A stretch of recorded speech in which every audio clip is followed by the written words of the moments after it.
नमस्कार, आप देख रहे हैं 2022 का महादंगल और आपके साथ इस वक्त मैं हूं लक्ष्मी उपाध्याय। जनवरी का महीना खत्म होने को है और चुनावी महीने यानी कि फरवरी का इंतजार है। यूपी के महादंगल में सबसे पहला अखाड़ा पश्चिमी यूपी का है और इस बार 11 जिलों की 58 सीटों पर संग्राम भीषण है, इसमें कोई शक नहीं। और यही वजह है कि बीजेपी के चाणक्य कहे जाने वाले अमित शाह वेस्ट प्लान को लेकर एक्शन में नजर आ रहे हैं। कल जाटलैंड के नेताओं से मुलाकात और आज मथुरा में प्रभावी मतदाता संवाद, ये बताने के लिए काफी है कि बीजेपी 2017 में मिले जाटलैंड और पश्चिमी यूपी के दुर्ग को किसी भी कीमत पर अभेद बनाना चाहती है। शाह ने पश्चिम के अखाड़े में मुगलों वाली लाइन पर एक तरह से 2017 के पन्ने को फिर से खोल दिया है। रिपोर्ट देखिए। जो बाहुबली से पहले पुलिस डरती थी, वो पुलिस से डरकर गले में पट्टी लगा।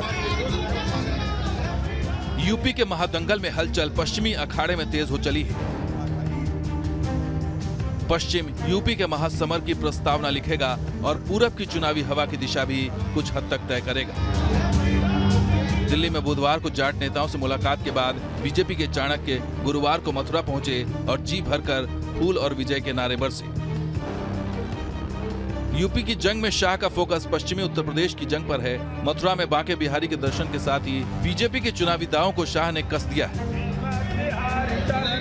भारतीय जनता पार्टी की सरकार आई, जो बाहुबली से पहले पुलिस डरती थी, वो पुलिस से डरकर गले में पट्टी लगाकर सरेंडर कर रहे हैं। और जब इन पर गाज गिरती है, अखिलेश जी के पेट में दर्द। बीजेपी के लिए पश्चिमी यूपी का किला अभेद्य बनाए रखने की चुनौती इस बार बड़ी मानी जा रही है। वजह है किसान आंदोलन। यही वजह है कि बुधवार को जाट नेताओं से शाह ने करीब 2 घंटे का संवाद किया और गुरुवार को मथुरा में मतदाताओं से भी शाह का संवाद हुआ। हालांकि जाट लाइन को साधने के लिए शाह ने लाइन बुधवार को दे दी कि हमारा आपका नाता तो 650 साल पुराना है। तो पूरी सभा समाप्त होने के बाद 1-2 लोग रुक गए। उन्होंने बड़े भैया 650 साल समझा दो, आपकी पार्टी ही 50 साल से बनी, कैसे 650 साल? आप भी मुगलों से लड़े, हम भी लड़ रहे हैं, तो ये हमारा नाता है। दरअसल बीजेपी के लिए असल चुनौती जाट समाज की तलखी को दूर करने का है। पहले फेज में जहां चुनाव होने वाले हैं, वहां 2017 में जाट समाज के सपोर्ट ने बीजेपी को बम्पर जीत दिलाई थी। पिछली बार के चुनाव में पहले फेज के 11 जिलों में बीजेपी को कुल 58 सीटों में से 53 सीटें हासिल हुई थी और वोट शेयर करीब 46.5% का था। लेकिन इस बार किसान आंदोलन के बाद से विपक्ष को जाट वोटरों के अपने पक्ष में मोड़ने की उम्मीद जगी है, पर यह इतना भी आसान नहीं है, क्योंकि शाह विपक्ष पर वहीं वार कर रहे हैं जहां से पिछली बार पश्चिम के किले पर बीजेपी ने फतह की थी, यानी तुष्टीकरण और क्राइम का मुद्दा। कहीं आजम खान, कहीं मुख्तार अंसारी, न जाने कितने फैला कर रखे थे। आजम खान को पकड़ा तो सीआरपीसी की सारी धाराएं कम पड़ गई, इतने केस आजम खान पर लद गए। आरएलडी एसपी गठबंधन की काट का फॉर्मूला शाह के पास है और यह आजमाया हुआ है। इसी फॉर्मूले के दम पर बीजेपी पिछली बार 58 में 53 सीटें हासिल कर पश्चिमी यूपी में भगवा परचम लहरा चुकी है। मुजफ्फरनगर दंगा, कैराना पलायन पिछली बार के मुद्दे थे, तो इस बार मुगलों से लड़ाई वाली लाइन लेकर शाह ने चुनावी अध्याय का एक्सटेंशन तो दे ही दिया है। गौतम बुद्ध नगर से लेकर मथुरा तक शाह का रणनीतिक संवाद क्या बीजेपी के पश्चिमी दुर्ग को बरकरार रख पाएगा, ये देखना होगा। Team news nation. तो यूपी के महादंगल में पश्चिमी यूपी और खासकर पहले फेज के 11 जिलों की जंग को समझने की हम कोशिश करेंगे। हमारे साथ खास मेहमान इस वक्त जुड़े हुए हैं। अजीत शुक्ला जी राजनीतिक विश्लेषक के तौर पर हमारे साथ जुड़े हुए हैं। कुरबान अली साहब वरिष्ठ पत्रकार हैं, हमारे साथ जुड़े हैं। सर, बहुत बहुत स्वागत है आपका न्यूज नेशन पर। हम जानेंगे समीकरण, लेकिन उससे पहले समझिए कि समीकरण आखिर इन 11 जिलों की 58 सीटों पर पहले क्या रहे थे, किसको जीत मिली थी, किसको हार मिली थी और किस तरीके से कितना प्रतिशत वोट बैंक किसके खाते में गया था। 11 जिलों का रिपोर्ट कार्ड आपको बता रहे हैं। बीजेपी को 58 में से 53 सीटें हासिल हुई थी। वोट शेयर की बात करें तो 40.34% vote bank Bharatiya Janata party के खाते में यहां पर 2017 में जाता हुआ नजर आया था। और इसके अलावा फर्स्ट पेज में जिन 11 जिलों का रिपोर्ट कार्ड हम पेश कर रहे हैं, यहां बीएसपी की आप बात कर लीजिए, 2 सीट बीएसपी के खाते में गई थी, लेकिन वोट शेयर 22.46% बीएसपी के खाते में गया था। समाजवादी पार्टी को भी 2 सीटें ही हासिल हुई थी, लेकिन वोट शेयर बीएसपी से भी कम हासिल हुआ था, यानी वोट शेयर यहां पर 14.26% इन जिलों में समाजवादी पार्टी को मिला था। कांग्रेस पार्टी के खाते में 0/0 कोई भी सीट नहीं थी, लेकिन वोट शेयर यहां पर 6.61% कांग्रेस पार्टी के खाते में जरूर गया था। आरएलडी की हम बात कर लेते हैं, जो कि गठबंधन में है इस बार समाजवादी पार्टी के। एक जो है सीट इनको मिली थी, लेकिन वोट शेयर यहां पर 7.08% गया था। 1 सीट आरएलडी के खाते में और 2 सीटें गई थी समाजवादी पार्टी के खाते में। अब जरा ये समझिए कि किस तरीके से इस पूरे आंकड़े को भी अगर इस बार मिला दिया जाए तो क्या समीकरण बनेंगे, ये भी हम साधने की कोशिश करेंगे, समझने की कोशिश करेंगे। अजीत शुक्ला साहब, मैं पहले सर आपके पास आ रही हूं। हम पश्चिमी यूपी की बात कर रहे हैं। यूपी की सियासत में पश्चिमी यूपी का एक अपना बेहद बड़ा महत्व रहा है, यहां तक कि इसकी धमक राष्ट्रीय लेवल तक जाकर देखी है। सवाल ये 2014, 17, 19 अगर आप देखें तो यहां की जनता ने, इन क्षेत्रों ने बीजेपी को सराखों पर रखा और तस्वीर ये रही कि बीजेपी की आंधी में कहीं ना कहीं विपक्ष ढूंढने को नजर नहीं आया। 58 में से 53 सीटें यहां बीजेपी के खाते में थी। इस बार के समीकरण आपको क्या नजर आ रहे हैं, किधर जाता हुआ नजर आ रहा है ये इलाका?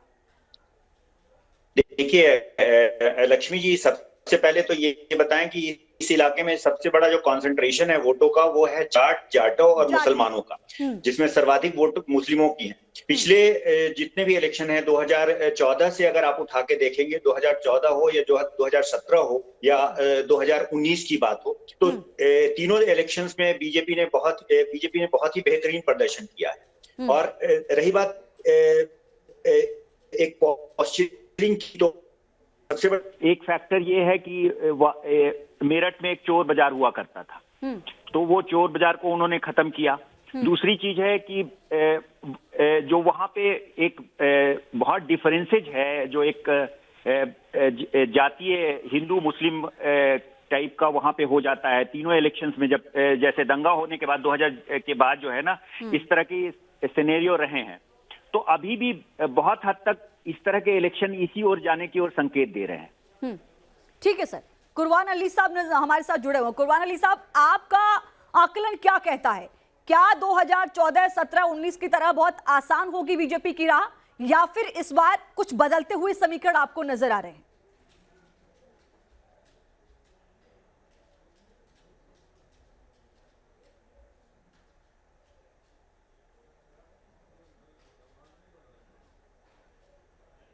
कुरबान जी, आप तक आवाज पहुंच रही है मेरी? हो सकता है सर म्यूट है आपकी तरफ से, कोशिश कीजिए कि आप अपना ऑडियो खोलें सर। तो मेरी आवाज आ रही है? जी सर, कंटिन्यू सर। लक्ष्मी, जो आपका सवाल है उसका जवाब खुद अमित शाह ने, जो बीजेपी के सबसे बड़े नेता हैं और इस वक्त पश्चिमी उत्तर प्रदेश को मथ रहे हैं, उन्होंने खुद दे दिया है। जब वो कैराना में थे तो उन्होंने कहा कि मैं 2014 में आया, 17 में आया, 19 में आया, आप लोगों ने मेरा बड़ा समर्थन किया, यानी बीजेपी का समर्थन किया, और बीजेपी की सरकार बनी 2 बार केंद्र में और 1 बार उत्तर प्रदेश। लेकिन कल दिल्ली में एक बीजेपी सांसद के घर पे जो उनकी बैठक हुई और वहां से जो खबरें आई, वो उनकी बेचैनी बताती हैं कि इस बार उन्हें वो समर्थन जाटों का नहीं मिल रहा है जो 2014, 17 और 19 में मिला था। और अभी आपने बताया कि 58 में से 53 सीटें उन्होंने पिछली बार जीती थी। वो 53 सीटें किसान आंदोलन के बाद तो नहीं मिलती हुई दिखाई दे रही हैं। तो इसलिए बीजेपी के खेमे में बड़ी घबराहट है।